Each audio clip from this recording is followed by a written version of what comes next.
Going to call this policy committee meeting to order. Dr. Fagenbush, would you please call roll? Mr. Mancuso? Here. Ms. Brent? Here. Ms. Anselm? Present. Ms. Jones? Here. Mr. Parity? Here. All are present. Okay, thank you. All right, we have 12 policies on the agenda for review and recommendation to the full board tonight. I would like to thank a couple of people for putting together the packet. I thought that was very helpful to have ahead of time, and for our legal counsel for putting together their synopsis of the proposed policies and for a summary of all the laws from the 2024 regular session. So, Mr. Hammonds, thank you for that. And I guess staff here, thank you for putting together the packets. It was very helpful. Having said that, I thought it was good that we could all kind of read these things ahead of time, ahead of the meeting. And what I would like to possibly consider is that we look at the ones that people have comments on, and we look at going ahead and approving for recommendation the others.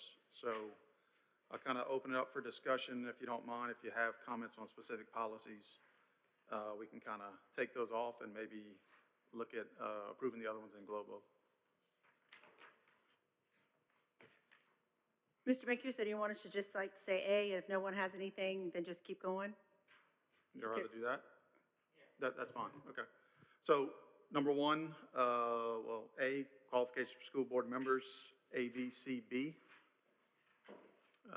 Open it up for any questions or discussion on that one.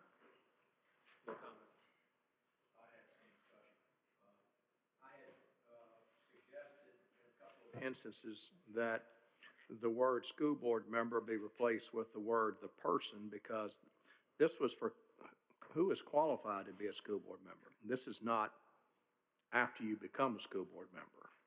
And so, and I see in paragraphs 3, 4, 5, and 6, the word person was substituted for the word school board member, but that did not occur in paragraphs 1 and 2. And so I would think we should be consistent and just use the word the person instead, because these are persons who are seeking to become school board members and not school board members already.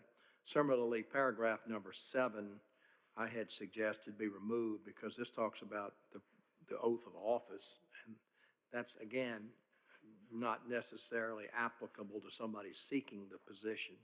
And so I thought 7 did not need to be in this grouping. Okay. Any other comments, questions? Otherwise, I guess looking for a motion on A, qualifications for school board members. I'll make a motion to go ahead and accept the policy changes with the additions that Mr. Hammonds has pointed out here, changing the word school board member to persons, and removing item 7, which is the school board member having affirmed the prescribed oath. Okay, a motion, a second. Ms. Jones? Yes. All right, any discussion? All right, all in favor, say aye. Aye. Any opposed? All right, carries. B, school board member continuing education, BBBC. Any questions or comments on that one? Ms. Brent? Yes. Comment, question. I wanted to know the verifications of the training. Who, I guess, initiates the topics or the training for school board members?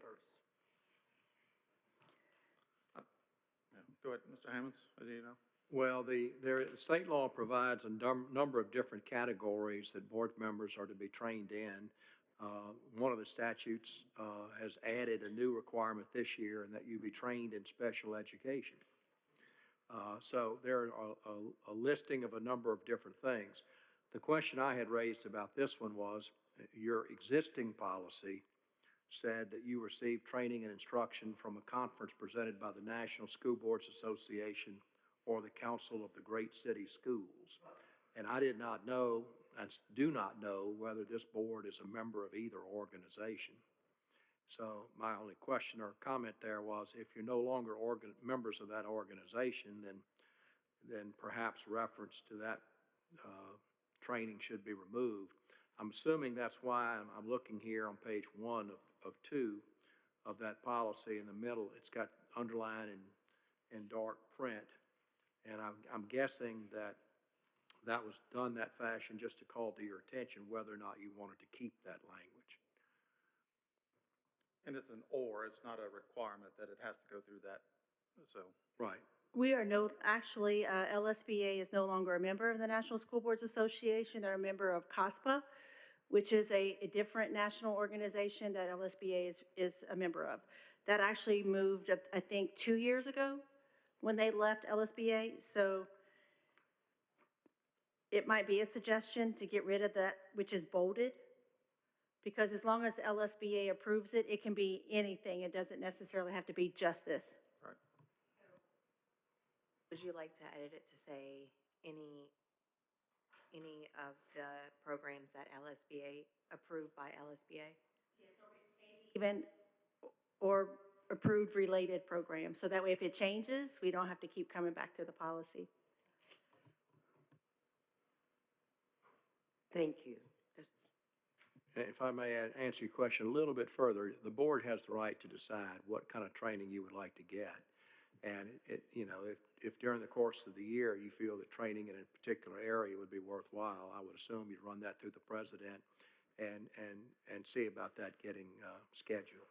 But the training can be done by some people other than LSBA. I know, for example, I've trained this board many times in the past, and that you get the same credit when I do it or as when LSBA does it. Okay, so, go ahead. So Sorry. would we like it to say something more loosely, like St. Mary Parish School Systems approved or related LSBA programs approved, to where if our superintendent would like to hold meetings for us, that whatever you would feel particularly And approved? it does. I think if we just simply, on paragraph 2, provided that the instruction and method for demonstrating attendance has been pre-approved by the LSBA, period, right there, strike through or training and instruction all the way through Great City Schools, just strike that.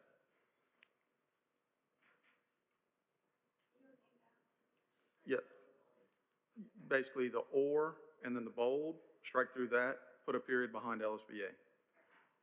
Well, actually not a period there. You would have provided that the verification of attendance, et cetera.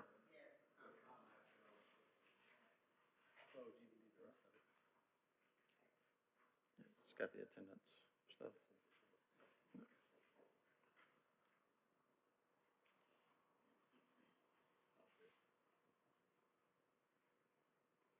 Okay, if we're good with that, looking for a motion or any other discussion? I make a motion to accept the changes of qualifications being approved related to St. Mary Parish School Systems or LSBA program training. And I second, you said school systems?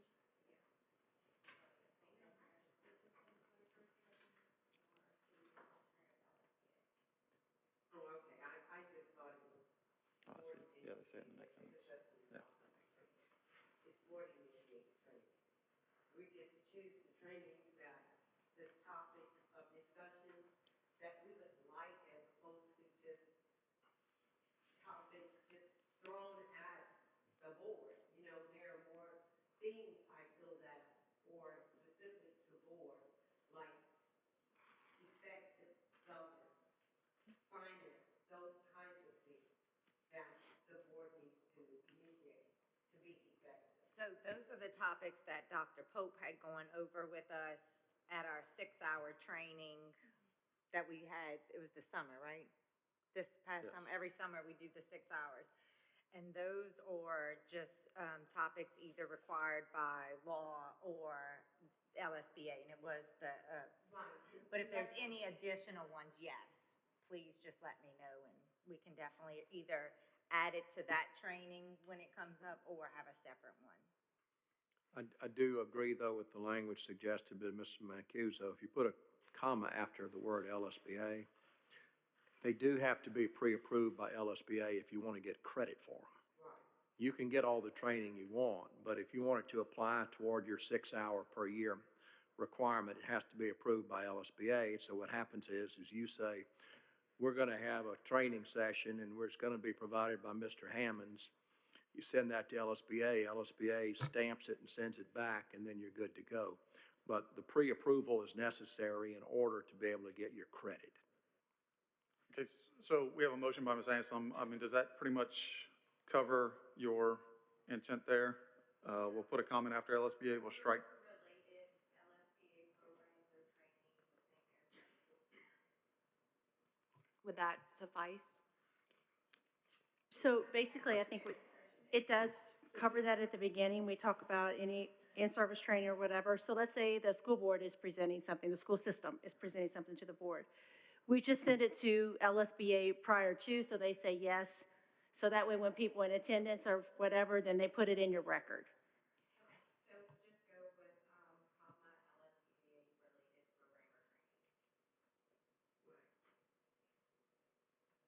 So I make a motion to, after the second paragraph with a comma of approved related LSBA program training.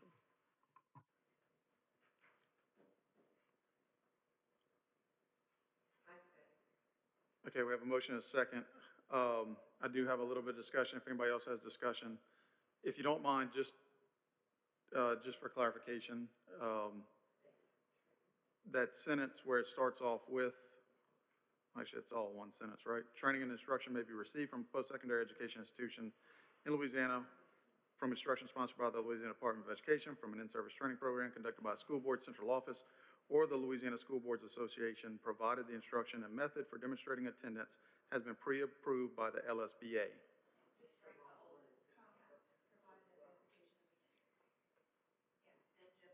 Comma, provided the verification, and then we can leave the rest, correct? Okay, so that is your motion. All right, fair enough. All right, we have a motion and a second. Any other discussion? All those in favor say aye. Aye. Any opposed? All right, that one carries. C, notification of school board meetings, BCBB. Any comments or questions on that one? Okay, if there are none, look for a motion. Go ahead, Wendy, sorry. I make a motion to accept C as is, notifications of school board meetings. Okay, and as is the copy that has been reviewed by legal that was included in our packet, correct? Okay, have a motion, do we have a second? Ms. Jones, seconds, any other discussion? I do have a question Okay, on go ahead. that one, just because I saw it it had come up at the meeting. So under number 2, where it says giving notice to any member of the public or the news media who requests a notice of such meetings by providing the notice to the requester at the same time and in the same manner as is giving to members of the school board. A packet doesn't have to be delivered to them, correct? It would have to, should we, like, what would that look like? Would that look like just an email of the agenda? I don't want us to put something in place that's going to be too taxing on the staff here.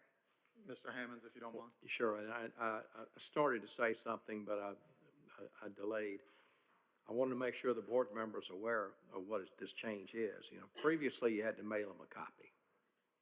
Now you have to give notice, which means you can give it electronically. But if you give it electronically, you have to give it to the public the same way and the same time you give it to the board. Now, there are certain documents that come to the board that are confidential, that would not be subject to public release, and obviously you don't have to release those. But almost anything else, your agendas, your supporting documents, when you get them as a board member, anybody from the public who's asked for is going to get them the same way at the same time.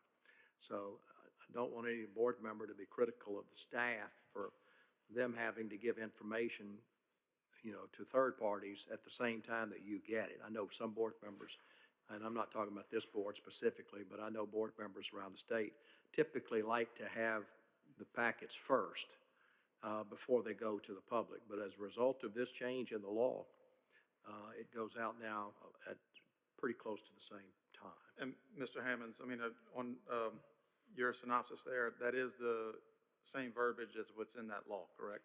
Correct. Yes. So- Exact words. Yes, sir. No, you don't have any discretion there. The words that you have changed there in paragraph 2 are the exact words out of the act.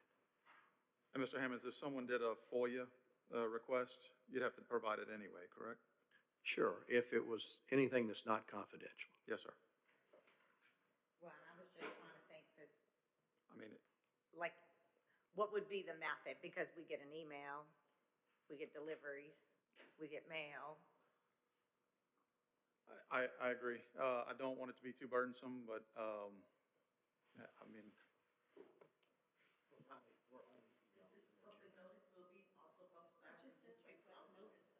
Sure, you continue to advertise as you've done before.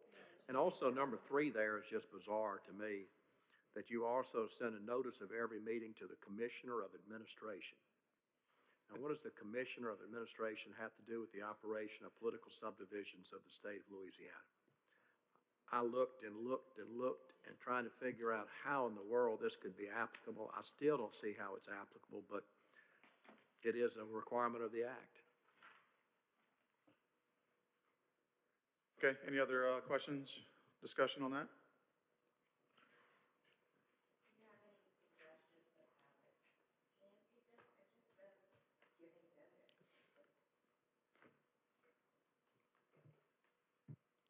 Well, I think the purpose here was to let somebody who wanted to know, in the past, news media could make this request, and that whenever the packet went out to the board members, it could go out to the news media. But now they've expanded that to go beyond news media to anybody from the public. As far as the giving of the notice has to be done in the same fashion as it's given to the board members. So that's what makes it a little bit trickier, if the information is sent to you electronically, then it's to be sent to the public electronically. But is the notice the agenda? Yes. Okay, so if we change up to where we're just getting our agendas electronically? Yeah, Yes. that'd be That's what easy enough, yeah. I don't think we need to clarify it in the policy. I think we just, we say it the same way the law reads, and we go from there. That's my opinion. Any other discussion? Otherwise, looking for a motion?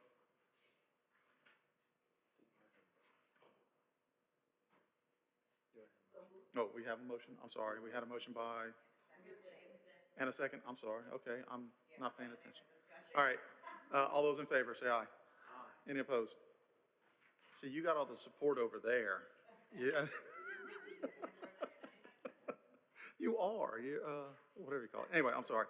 Hey, D, contracts and compensation, GBA.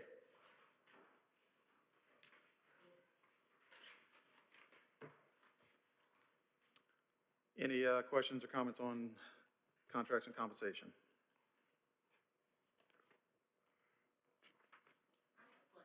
Yes, ma'am. On the compensation part, when you're saying on, number 1, additional to all compensation to which a teacher is entitled to school, board shall compensate any teacher who is not afforded the minimum uninterrupted planning and required by the law at the effective hour. So I need clarification on what are we saying here?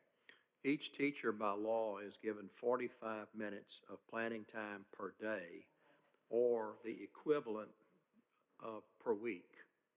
And what this is saying is that if you don't give a teacher the 45 minutes per day, then that teacher is entitled to be paid at his or her hourly rate of pay for the amount that you shorted them. And that amount of pay would be determined by looking at the salary of each individual teacher.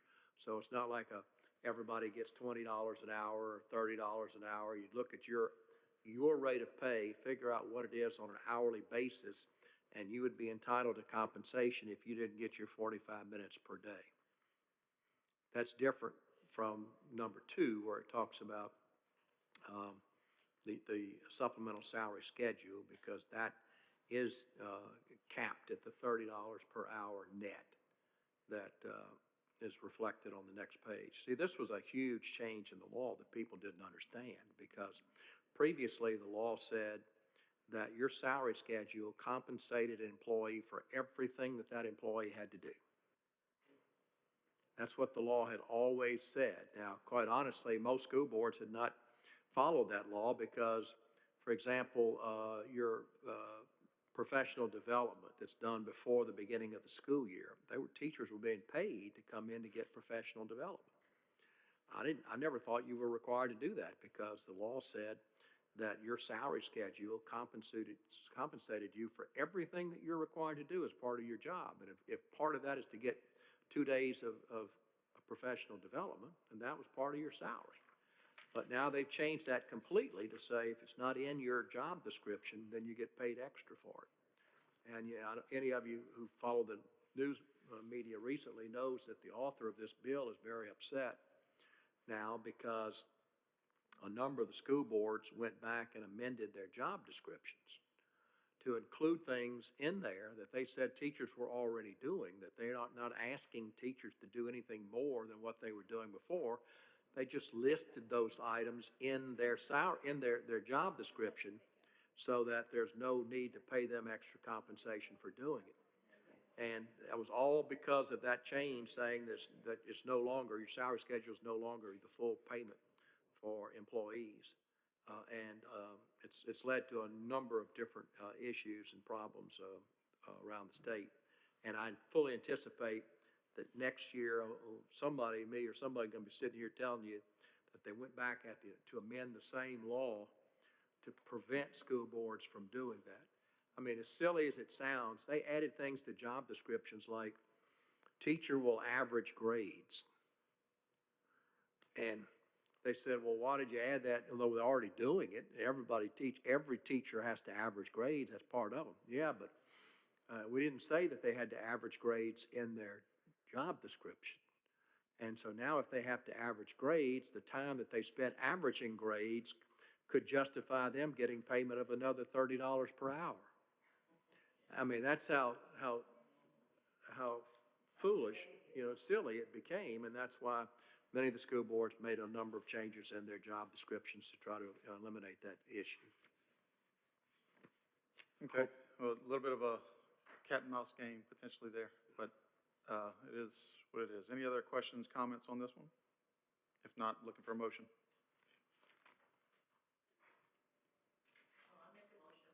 Ms. Jones makes a motion. Do I have a second? Ms. Anselm seconds. Any other discussion? All those in favor, say aye. Any opposed? All right, motion carries. All right, E, sick and extended leave, GBRIB.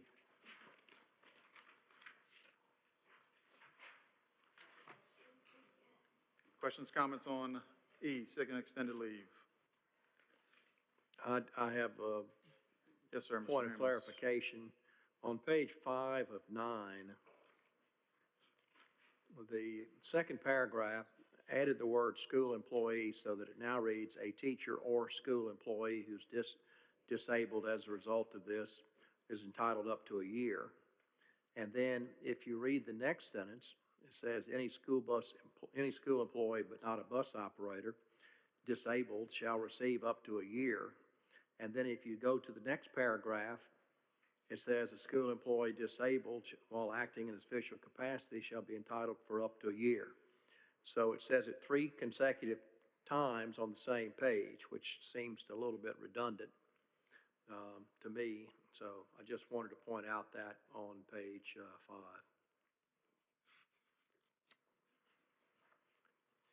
Well, having just gone through, just my opinion, having gone through this relatively recently, there's a lot of different laws that call it different things. Here's just another one to add to the list. I don't mind the redundancy as long as it's correct and in accordance with the law, but that's just my opinion on that. But I think, the recommendation from Hammonds and Sills was to either incorporate adding school employee in the second paragraph or adding this additional paragraph. Okay. So if we just replace this definition and add the definition of disabled in the second paragraph, then we can eliminate some other redundancies. So And that's what my intent was. I agree. So, You know. and I think that's what, not speaking for you. Oh, no, you're doing a good job. Okay. But, so basically it would be a teacher or school employee then disabled, sorry. So basically, a teacher or school employee, and then disabled as defined in Louisiana Revised Statutes annotated 17-1200C, while acting in his or her official capacity as a result of physical contact with a student, and the balance of this paragraph, and basically eliminating after it says the same thing in the previous paragraph. You do need to keep it not a bus operator, that's okay. Understood, I'm not saying to take out fast the word assistance in the 5th line down. Okay. So basically, cutting out lines 1, 2, 3, 4, 5, and replacing, yeah. And then leaving any school employee but not a bus operator after that, disabled, leave it. I do think you have an issue there, though, and that is that in the sick leave laws, there are 3 different types of employees. You have bus operators, you have teachers, and you have school employees. So the term school employee has a special meaning in the law. I think the easier way to do that would be simply take out the first line, a teacher or school employee, take out or school employee there. Just take that out there, and then the rest of the first paragraph is fine as is. And then delete the paragraph in the center of the page that's in bold and underlined, because that is repetitive. And now you have the teacher gets it, and the school employee, but not a bus operator, gets it on the same basis. And I think that takes care of that issue. Yeah, get rid of the bold in the middle and get rid of the words "or school employee" in the first line of the second paragraph. The rest of that paragraph goes on to say any school employee but not a bus operator. And so that would cover the school employee, so you don't have to say it in the first line and the second line. Only question though, so do you want to reference the revised statute then? Because I thought that was a very valid comment from you guys. It is important because the definition of 17-1200, that's the sick leave law for teachers. And so they have a definition in the sick leave law for teachers, and what this is saying is that the same definition of disabled should apply for other employees. That's why it says any school employee but not a bus operator disabled as defined in the teacher statute. In a similar manner shall receive up to a year of such sick leave. You know, this is one of those situations where this almost never comes into play anymore, because the Louisiana Supreme Court has ruled that there used to be a difference between an accidental injury and an intentional injury. An accidental injury would get you up to the 90 days, or now up to a year. An intentional injury gets you for the period of disability, which could be the rest of your life. But we had a case out of Alexandria where a kid took a swing and another kid missed him and hit a teacher by accident, purely accidental. And the court said, yeah, but it was intentional. And they said, no, it wasn't intentional. It was intentional that he threw the punch at the other kid, but it was not intentional that he hit the teacher. And the court said, intent is intent. He had the intent to throw the punch. So if he had the intent to throw the punch, the fact that he accidentally injured the teacher, it was still intent. And they gave that teacher unlimited sick leave for life. And as a result of that now, every time that a teacher goes to break up a fight and is inadvertently struck breaking up the fight, they make the same argument. Yeah, they certainly, they weren't trying to hit me, but they did hit me. They were trying to hit somebody. They just struck me inadvertently, so I'm entitled to it for the rest of my life. And this period of 90 days or 1 year has pretty much gone out the window. Okay. But again, I think my recommendation would be just take out the words "or school employee" in the first line. And then the rest of that is fine for the first paragraph, and then delete the bolded paragraph in the middle. And then I think it accomplishes what you need to accomplish. Okay. Looking for a motion. I make a motion to remove the bold word of "or school employee" in the first paragraph and remove the second paragraph in bold and accept everything as is. Okay, we have a motion. Looking for a second. Ms. Brent, seconds. All right, any other discussion? All those in favor, say aye. Any opposed? All right, carries. All right, F, Employee Sick Leave Bank, GBR IBB. I'm reluctant to speak. I was gonna let Ms. Estate know, I'm joking. All right, yeah, no, anybody, floor's open. Anybody open for comment on that? Well, as we talked at the school law conference, Act 115 says that you can donate half of your accumulated sick leave. In our sick leave bank policy, we have you get up to 45 days. So if I'm a teacher and I want to donate, and I have 200 days accumulated, and I want to donate to another teacher 100 days, where's the cap? So can we cap it? Actually, the sick leave bank law provides that each board shall have a policy on sick leave bank. That's the extent of the law. And you have a policy on it, and it limits how many days you can use, how many days you can give, how many years you have to work before you can do so. And then the legislature came in with this 115, which says that one employee can give half of their accumulated to another employee. Well, now you have more than just the statute that says you have to have a policy. Now the legislature has told you what your policy has to include.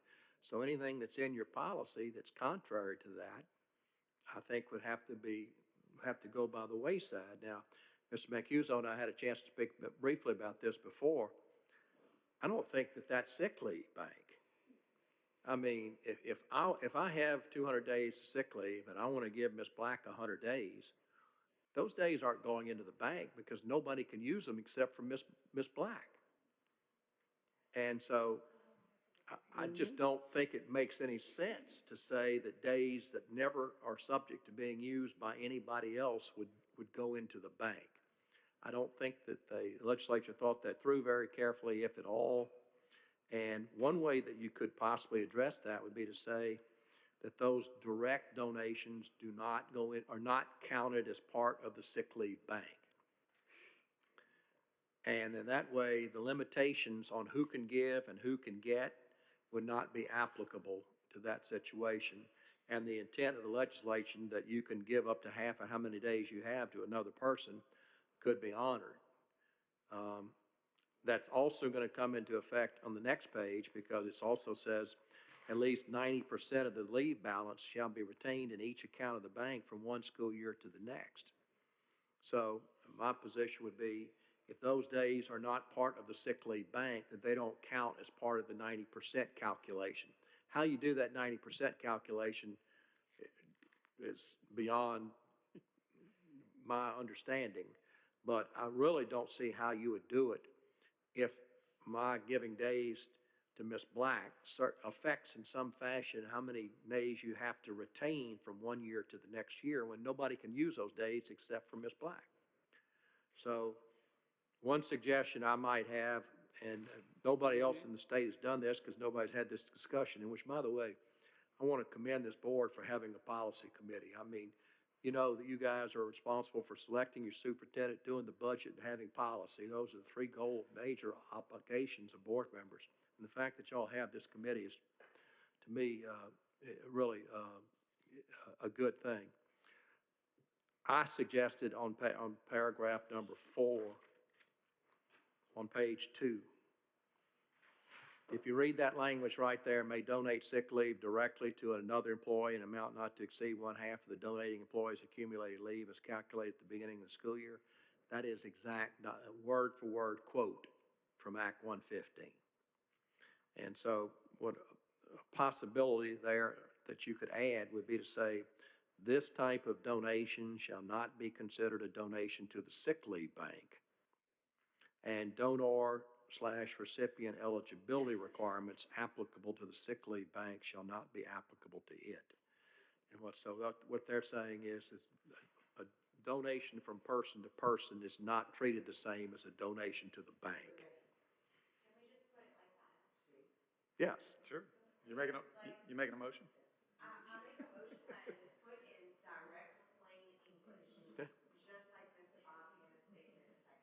Because it sounds petty, but when a bunch of different people are reading this, we have to remember that a lot of this goes towards the public, and their understanding is not always on a legality level. For this in particular, it is going towards teachers, but sometimes by the time they're finished with the legal mumbo jumbo, they don't understand it either. And I don't blame them, because I have to read it a couple of times, and I do understand, and sometimes you just go, whatever.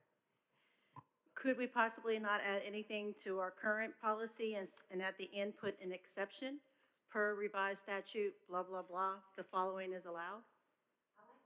Like, don't change anything we currently have pertaining to our sick leave bank policy, but put the exception at the end per the revised statute. So you would want to put, That work? I don't see the difference.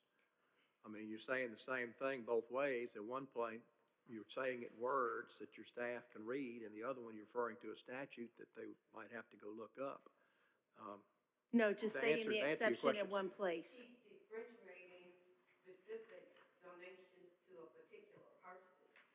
That's what she wants to put at the end, am I correct? And what I'm saying, though, paragraph 4 is already there, if you, paragraph 4 on page 2.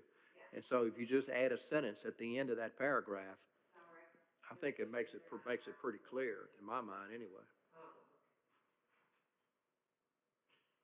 You know, that's a tricky area, because one of the questions that you oftentimes have when you're looking at policies, do you refer to statute numbers? Like, I'm big on doing that, but, you know, it's been brought to my attention on a number of occasions that principals and teachers and others who read these policies sometimes either don't know how to look up the statutes or don't understand the statutes. And that's one of the reasons why forethought in the past has put things in here that I think are probably longer than they need to be. Simply to make them self-explanatory for the employees who read your policy manual. so in my personal opinion, as I started tackling policy from a parent's perspective, I really appreciated the statute being in there, but I don't feel that it has to be out and listed. If we could just have the statute in parentheses after, later on, after what we decide, because we can freely word things as long as it pertains to the law, and then just put the statute at the end in parentheses to where there's a reference. I'm not necessarily saying this situation, but Well, there will definitely going be the forward. reference at the bottom will also have a copy of the act of this session. That will have to be listed among the references. But again, I want you to understand, the sentence that I have proposed is not in the act. It's just simply the only way that I could make sense of the act without interfering with your existing sick leave bank policy. So all those requirements that they're already there would stay there, but only in this case where it's a direct employee to employee would you not fall within the sick leave bank. And we do have a motion by Ms. Anselm with the added sentence to paragraph 4 proposed by Mr. Hammonds. Do I have a second? Ms. Brent? Okay, any other comments or discussion? I just have one. If we include number 4, don't we need to specify, like we did on page 1, that the donations have to be to the same classification?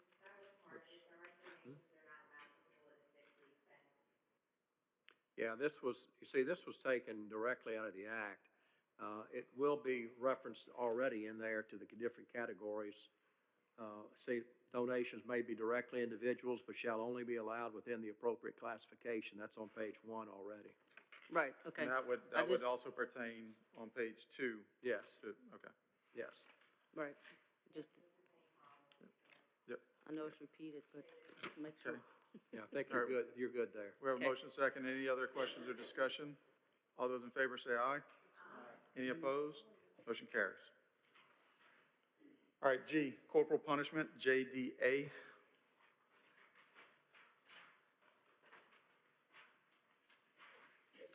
Okay, any questions or comments on that one? I think that's verbatim out of the law, so otherwise looking for a motion. Motion by Ms. Anselm, second by Ms. Jones. Any questions, discussion? All right, all those in favor say aye. Any opposed? Motion carries. All right, H, well, student health, actually health services, healthy services, JGC. And that's, yeah, health services, not healthy. That's okay.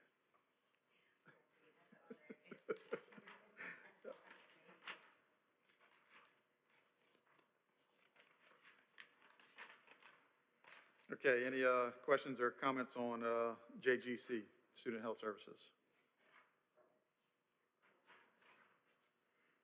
I make a motion to accept student healthy services as is. Okay, we have a motion by Ms. Anselm, a second by Ms. Brent. Any other discussion? All those in favor say aye. Aye. Any opposed? Carries. All right, I, immunizations, JGCB.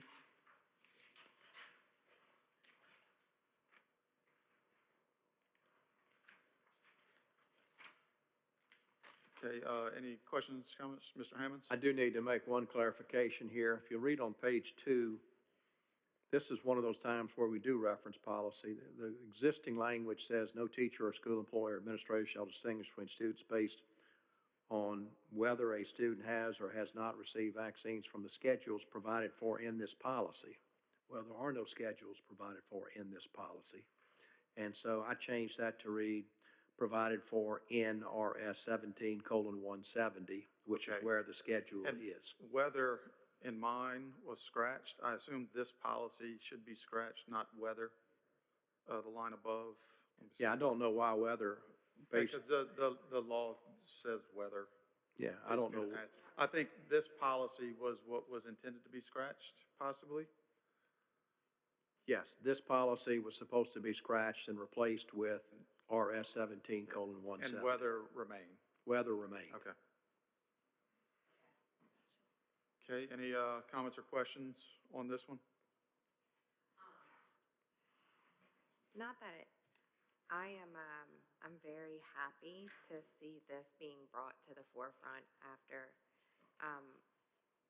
there were so many arguments about specific vaccines and the rights of parents. We had a really, really rough legislative season this season and a push and pull back, and I'm glad to see this one have succeeded, although I don't find as many were successful. This was a successful policy for protecting parents' rights and the right of a parent to choose the health choices for their children. Okay, thank you. Any other questions, comments? Otherwise, looking for a motion? Ms. Jones? Yes, I move that we accept this policy as is with the corrections that it states. Okay, so the corrections being to leave the word whether and scratch this policy. Okay, so we have a motion. Do I have a second? Ms. Brent, seconds. Any other discussion? All those in favor say aye. Any opposed? Motion carries. All right, J, Administration of Medicine, JGCD. I'm sorry, Administration of Medication, JGCD.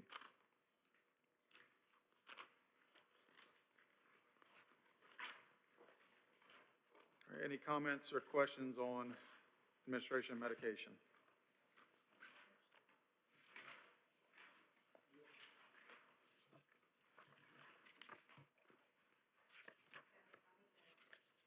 I make a motion to accept J, Administration of Medication, with the revisions stated in the new policy. I'm sorry, I couldn't turn fast enough, Mr. Mancuso. There is a paragraph that's been deleted, and I don't really know why it was deleted in the original policy. It was on page 9.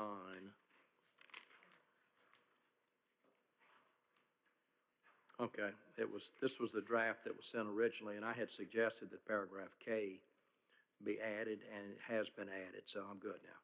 Yeah, you're talking about the strikeout in red and then the addition of K. In the addition of K, Okay. yes. All right. So Ms. Anselm makes a motion with the legal recommendation. Do we have a second? Mr. Parity seconds. Any other discussion? All those in favor say aye. Any opposed? Motion carries. Okay, K, Behavior Health Services for Students, JGCFA.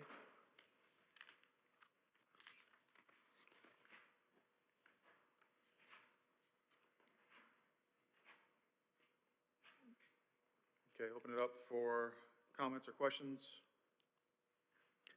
I also don't know what the change was here. The paragraphs have been rearranged in the middle of page, on the front, page 1 I'm talking about. And what had been recommended was that paragraph number 1 would be the same as it is there, maintain general liability insurance.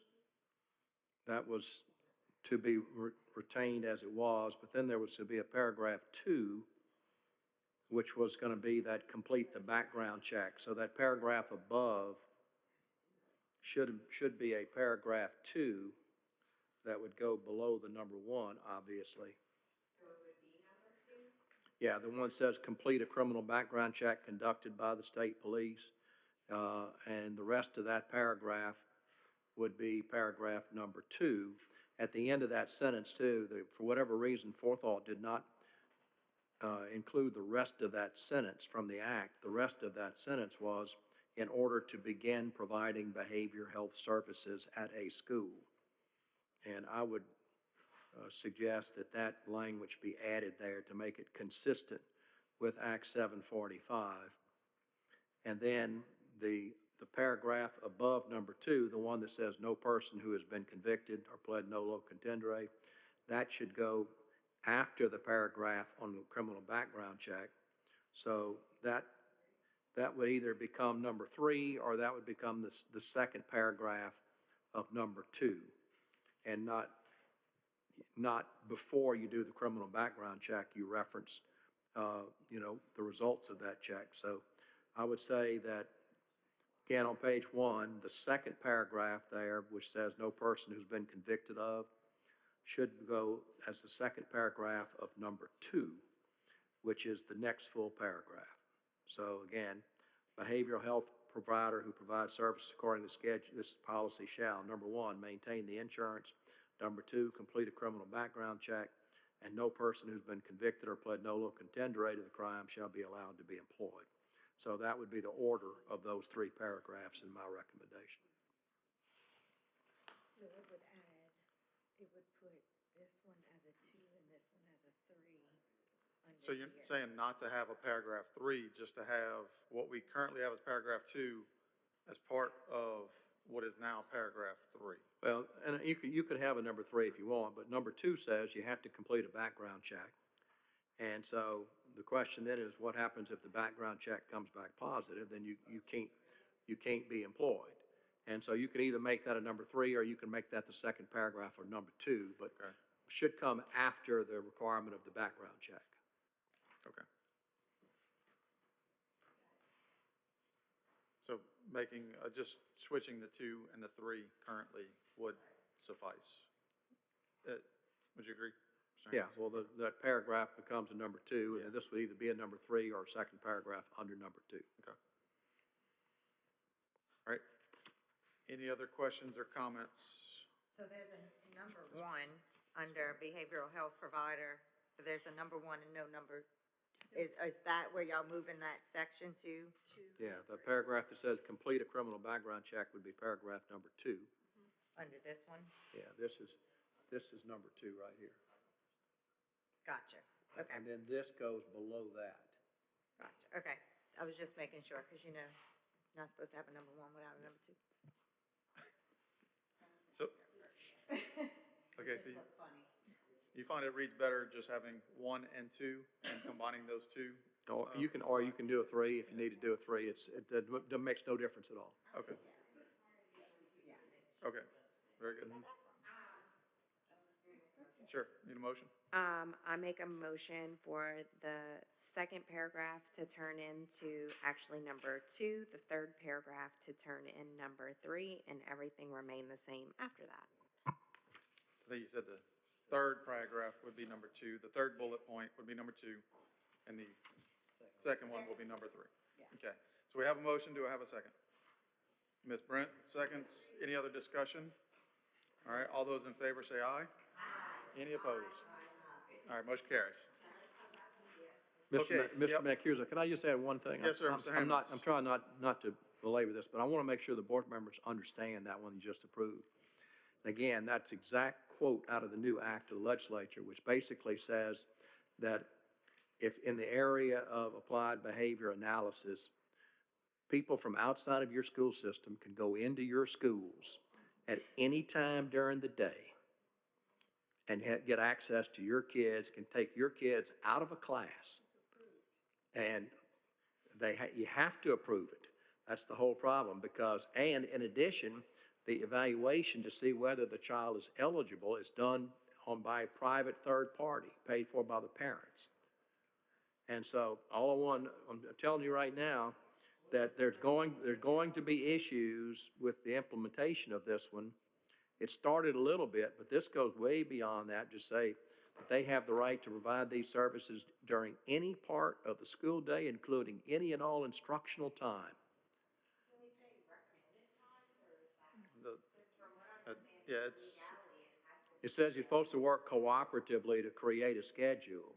And hopefully that they will do so, but I'm just telling you that, your students have to have a requisite number of minutes of instruction.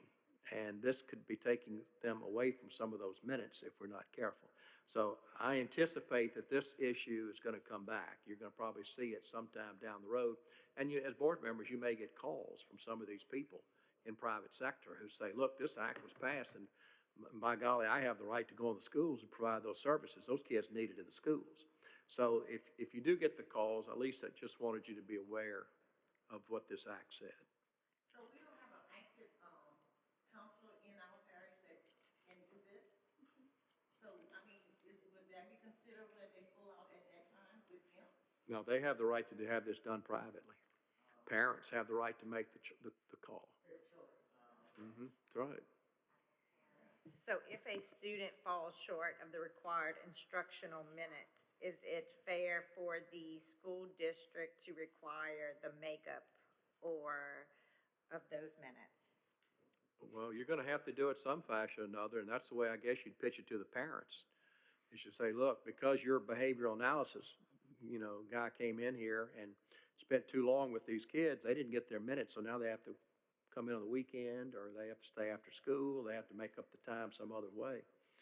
I mean, I just think that, I think the potentiality is there for a problem, and so I just wanted board members to be aware of that Buffy, potentiality. Dr. Fagenbush, I'm sorry.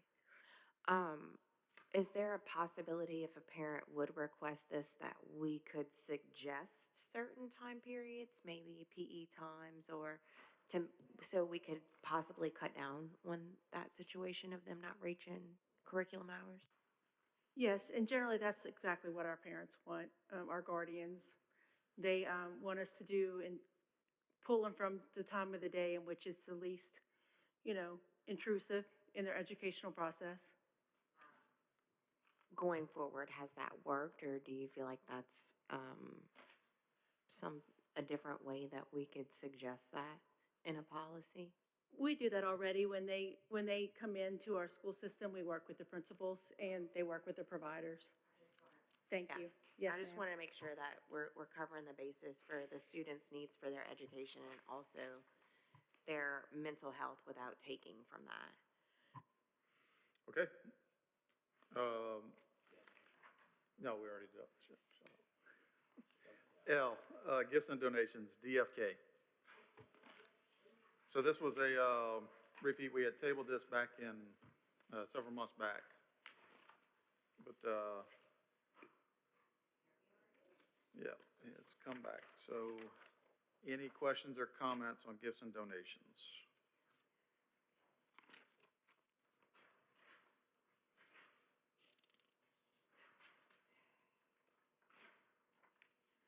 Mr. Hammonds, any comments on that one? I know it's been a while since y'all reviewed this. I think it was December. Yeah, the first, the top of page 1 is a quote out of state law.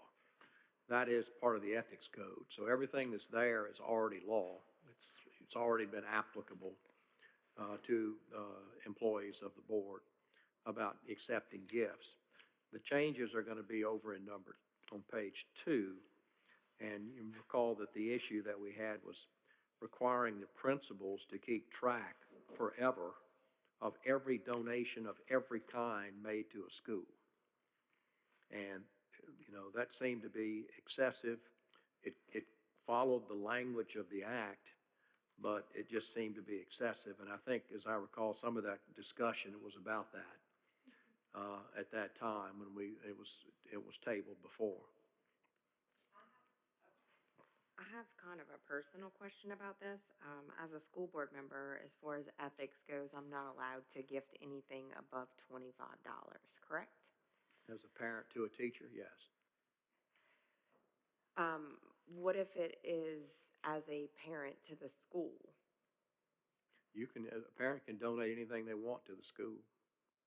It's just the employees who are not allowed to accept the gifts. Okay, so as a parent to the school, if I would like to support my child's school and donate something for their use, I'm still in the clear? Yes. Okay. But the principal would have to keep a permanent record according to this law, Yes. and which we are restating in policy. And we put a tremendous burden on our principals to do such things, right? Correct. It's a law, yeah. And by the way, you know, since this was passed, they passed another act now that does give board members additional rights under the ethics code, which are kind of interesting. You know, one of the issues that we've had is let's say you got your baseball field and you got your signs all the way around the outfield of your baseball field. Could a board member pay to have a sign promoting the board member at the baseball field? And the ethics in the past has said no, but now that act, one of the acts passed this session now makes that permissible. And so you can pay for advertising to the extent that any other third person could do so. As long as you follow the same terms and conditions and you pay the same price as everybody else, that a board member has the ability to do that. That's another change that was made this summer. Mr. Hammond, I do have a question for you. If a principal does not keep a permanent record, is there any type of legal action with that law? No, there's no penalty in the statute. So if we struck that requirement here, Leave it alone. The only issue is going to be an audit. You know, I'm not an auditor, but auditors are a little bit anal. And, you know, if they have a state law that says that you shall keep a permanent record of donations, and that's not done, you could theoretically get an audit exception. That's something that you need to ask your financial people, probably. But beyond that, there's no penalty, Mr. I mean, Mickens. maybe we do need to answer that question. I mean, should we maybe run that trap, table this, and try and get that question answered at least? To me, that would be the only potential penalty. And again, it would be an audit exception. That's all that it would be. If you had an auditor who was intelligent or smart enough to figure out that that was there. Okay. Just putting that out there to the committee. We may want to get that question answered before we put that burden on all of our principals. Can we table this and maybe you talk to our CFO? Sure. I just need a motion to table it. I make a motion to table it to find So we out get some more from research? Mr. Perry and do some more research on the situation. Okay, we have a motion to table. Ms. Brent, seconds? I second, yes. Okay. Any other discussion? All right, all those in favor? Any opposed? All right, so the motion to table passes. Okay. Ms. Black? Oh, thought you were raising your hand. Okay, Just rest in my hand. all right. Make a motion to adjourn. We have a motion to adjourn by Ms. Anselm. Ms. Jones, seconds? All right, all in favor? All right. Meeting adjourned.